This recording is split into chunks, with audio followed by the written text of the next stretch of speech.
I just wanted to put this out there in case you don't know, but do not hit your dog on the head. But it's the way the brain's shaped, the whole skull. Even a swat on the nose just transmits force right up into the brain. Absolutely the wrong thing to do. If you have to swat your dog, swat him on the back, and you don't have to swat him very hard. And it's like the idea of like punishment. It doesn't actually have to be painful. The dog knows he's being punished, he or she.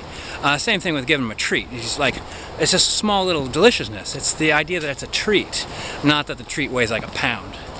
And I would say actually punishing your dog, which should only be done in extreme circumstances, in circumstances where the dog might become injured,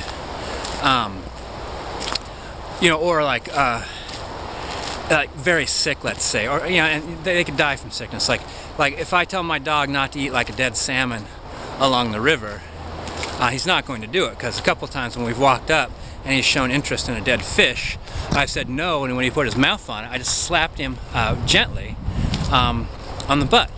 And it shocked and surprised him. And now when he sees a fish, I can tell a fish is there, because he's like, oh, I can steer away from that. I don't want to get spanked again. So, but almost for everything else, some stern words, and then ignoring, and then give them something positive to do, like give them a toy and play some fetch.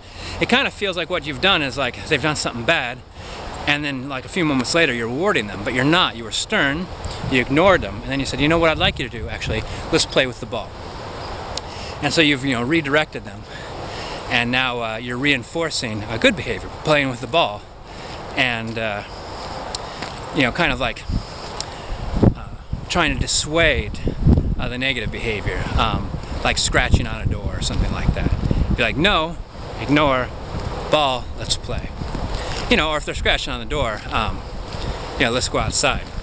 Like, for instance, there you'd say no, and they'd stop, and you'd say sit, and they'd sit, and you're like, okay, let's go outside. So you give them something to do. So if you see them sitting by the door, they know that you're told not to scratch on the door. They're told to sit by the door, and then they have to go out. So most dogs are really, really smart, and I think that the best dog is going to be the dog that learns through positive reinforcement, and the worst dog is going to be a dog that gets beaten to try to learn something. So it's true that actually you could train a dog really, really fast with anger and violence, but you're not going to have much of a dog. You're just going to have like an automaton that does tricks and hates you.